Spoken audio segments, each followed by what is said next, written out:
旅行者们，大家好！在去年这个时候，提瓦特大陆的第4个国家须弥方才与大家见面，洞窟一词便似乎与地图设计绑定，成为了讨论度最高的话题之一。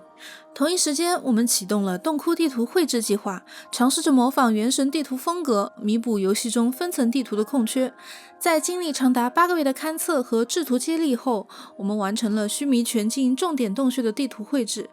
而枫丹版本官方分层地图的时装也正式宣告着该系列圆满结束。与此同时，官方分层地图也引起了我们的注意，哪些区域的地图需要分层，不同区域之间的地图如何做差异化，在差异化的同时又如何保持统一的绘制风格。在过去的创作过程中，我们经常遇到这样的问题，因此非常好奇官方的处理方式，也非常希望学习到制作组的创作思路。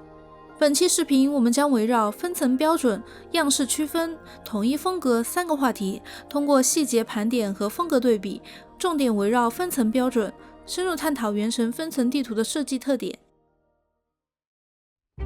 从官方在开发组座谈会上提到分层地图即将作为系统优化上线开始，我们就发出疑问：官方如何判断一个区域是否有时装分层地图的必要？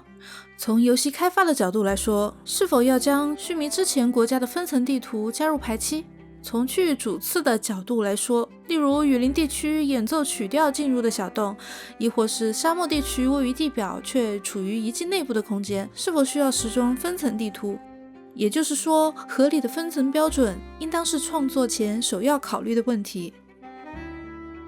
我们统计了现版本分布在各个地区的分层地图，从到期的2组、须弥雨林的18组，到须弥沙漠的24组，再到枫丹当前版本的9组，我们已经可以初步感受到不同地域之间的地图设计差异。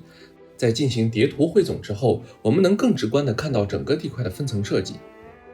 蒙德和里约并没有时装任何分层地图，包括整个龙脊雪山的内部空间，还有以地中之岩、净石九柱为代表的地下洞穴。到期只针对荒海遗迹、鹤关遗迹进行了分层，而类似天云卡、蛇骨矿洞、海奇之心等非露天区域并没有分层地图。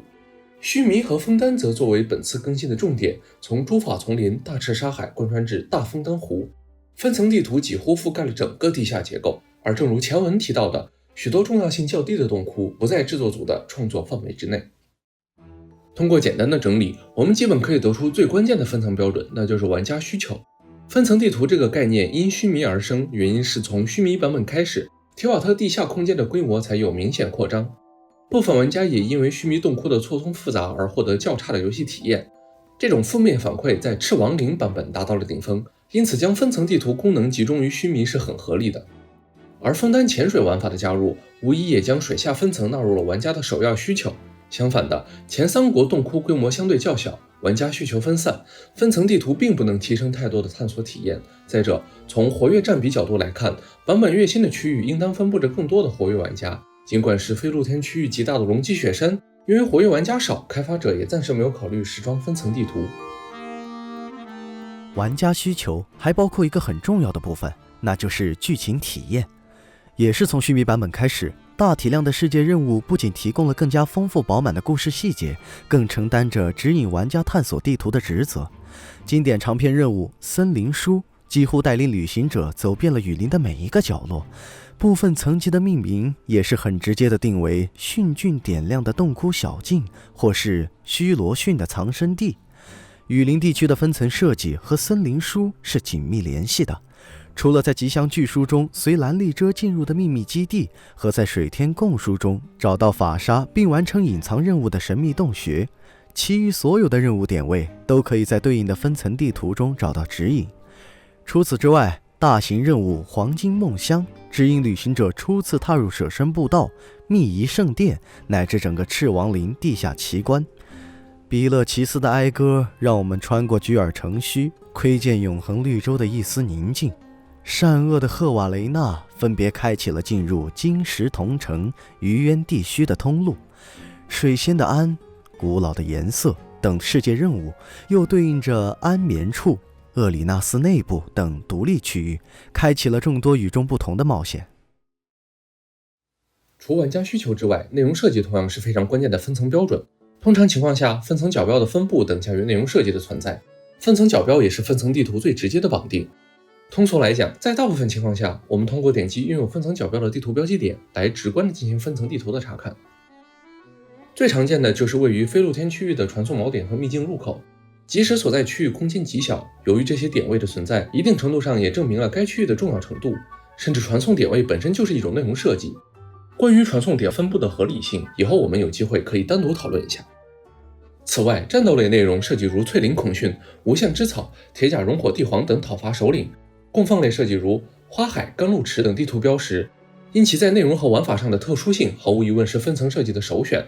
而类似锋刃林泽周边的洞窟，既不涉及重要剧情，玩家需求不大，也没有传送点，在内容设计上比较匮乏，因此暂时没有时装分层地图。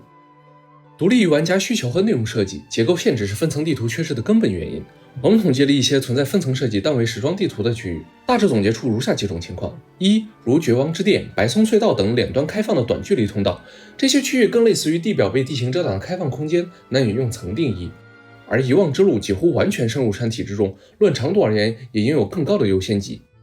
二、如影像山、天云卡等几乎垂直且露天的洞窟，这些区域通常在垂直方向上做内容设计，很难做层的区分。若把整个垂直结构画在一张俯视图上，只会出现内容堆叠，视觉混乱。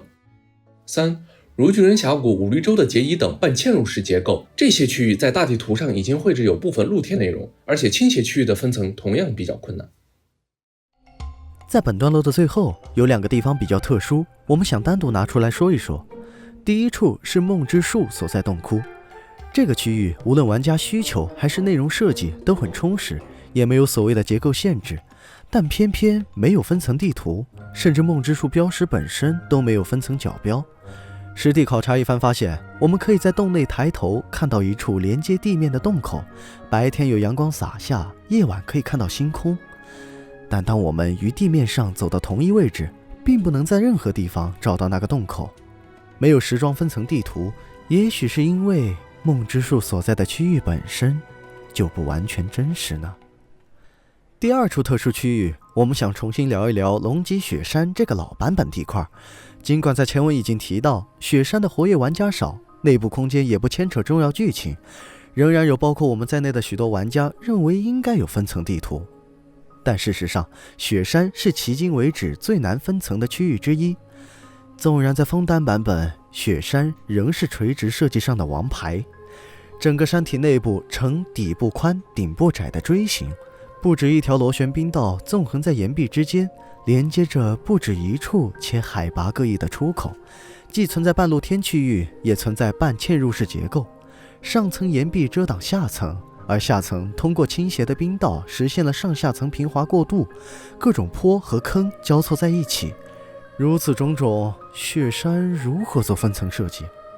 再从系统安全性的角度来说，地图区域影响的系统太多，需要走比较严谨的评估流程。类似雪山这种上线了很久的区域，制作组也不能轻易做数据的增改。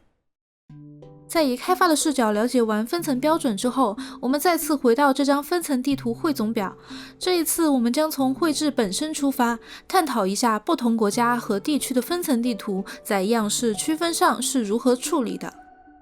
首先最直观的一点，原生不同国家和地区在地质、地形和着色上各有特色，尤其是须弥的雨林和沙漠地区几乎截然不同，其中配色体系是视觉观感差异化的主导。分层地图的设计总体上与地表对应区域保持一致，即我们可以通过配色体系来辨别地图的区域属性。这是一张原神分层地图色卡，详细的对目前上线的分层地图按照区域分类进行了较全面的元素提取。可以发现，每一个洞窟在岩壁、地面、遗迹和内容上的配色不尽相同。当然，颜色的差异并非完全按照区域来设计，譬如永恒绿洲和万种母树在沙漠的金黄色中露出雨林般的青绿，采用了和雨林相同的配色体系。譬如枫丹和稻期的洞窟虽相隔甚远，但都使用了岛屿专属的压绿色，可见地理环境也是影响配色的重要因素。遐想一下，纳塔火山之中代表熔岩的赤红色，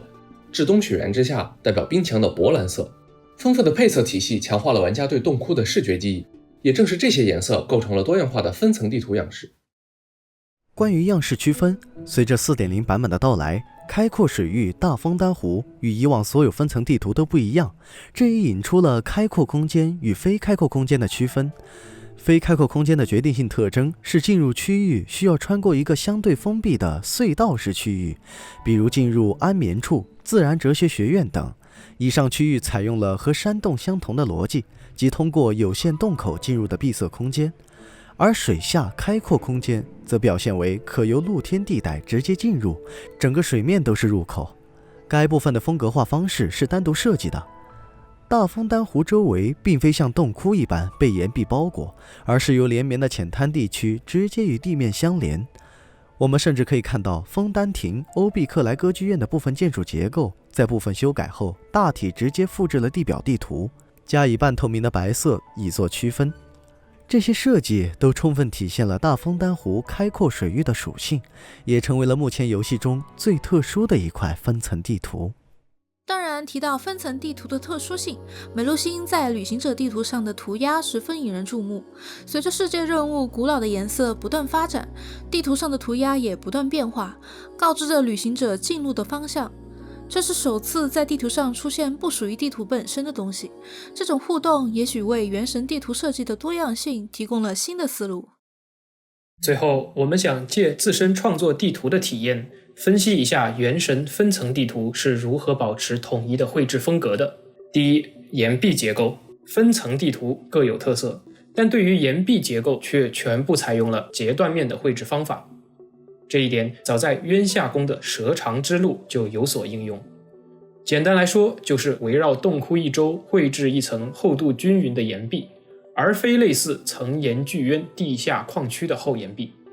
我们在刚开始绘制雨林洞窟地图的时候，部分也模仿了层岩的岩壁设计，利用层岩巨渊的岩壁素材进行分解和二次拼贴，来作为雨林地下洞窟的岩壁。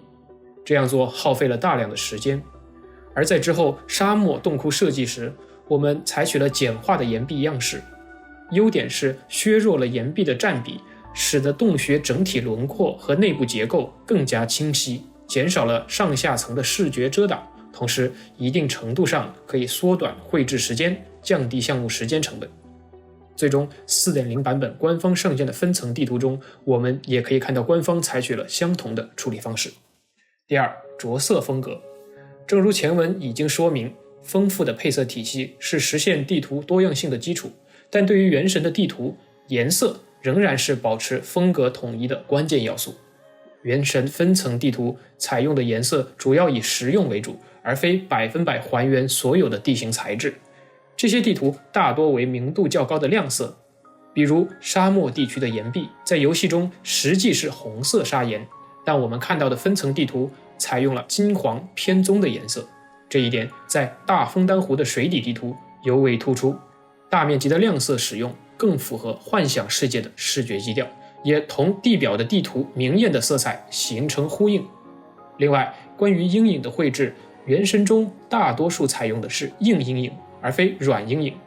即很少出现渐变色，大多数颜色区分鲜明，切换直接。在岩壁与地面的连接处或是有高度落差的地方，通常会出现代表阴影的深色描边，为地图增加了层次感和立体感。在垂直岩壁上同样会出现竖向的阴影条纹，为岩壁增加了体积感和厚重感。在我们过去的绘制过程中，部分软阴影和渐变色的使用使地图风格缺少了一些原味儿。对于岩壁的处理也没有考虑到顶和壁的区分。总体而言，尽管官方地图在外观上可能观感较平，但实际呈现了独特的设计风格和精湛的细节表现，各种视觉处理也更加到位。第三，视觉元素。洞窟的结构框架和着色风格已经确定，接下来将会是漫长的细节填充和收尾工作，其中最首要的是对于关键视觉元素的添加，比方说不同地区的建筑遗迹。我们在创作时，由于间隔时间过长，不同地区的遗迹绘制风格差异很大，最终才确定了和如今官方类似的带厚度的墙壁、较简化的内部结构、凸显重要的平台和台阶的设计。其实早在 3.3 版本的迷城战线沙域篇活动中，官方就首次实装过一张地下地图的设计。可以发现，对于遗迹的绘制风格已经相对成熟，非常接近最终时装的版本。视觉元素当然还包括类似于道路、地下水域、渔人众营地、洞窟内部的树干、大小各异的发光蘑菇、类似防沙壁的木质结构、灰鱼精等重要场景构成。官方在绘制这些元素时，保持了和地表地图相同的标准，比如道路宽度、水域描边的粗细和地面相等，营地雕像图案和地面保持一致等等。在图研所洞窟地图绘制计划中的所有地图，我们尽可能地模仿了地表地图的部分图案设计，但在处理各类视觉元素比例这件事情上，我们还原出了偏多的内容细节，最终导致观感上与地表的风格差距偏大。通过对比，官方在元素取舍上的考量同样值得我们思考和学习。最后有一点可能大家比较难以注意到，原神除了成歌湖外的地表地图都是基于等高线底图的，而分层地图皆看不到半透明的等高线，可能是绘制流程不同造成的。出于严谨，我们也将等高线归纳到视觉元素这一话题。以上便是本期视频的全部内容。从枫丹版本更新开始，我们就着力于由开发设计到游戏体验，系统性的对原神分层地图进行整理。这也是我们第一次尝试以开发的视角学习地图创作思路，希望通过本期视频，各位旅行者能对原神分层地图的设计有更深入的了解。当然，提瓦特地图的设计远不止于分层地图，我们很高兴能和大家以创作的视角来进行分享。未来我们也将持续关注官方地图动态，发现更多有趣的话题。我们下期再见。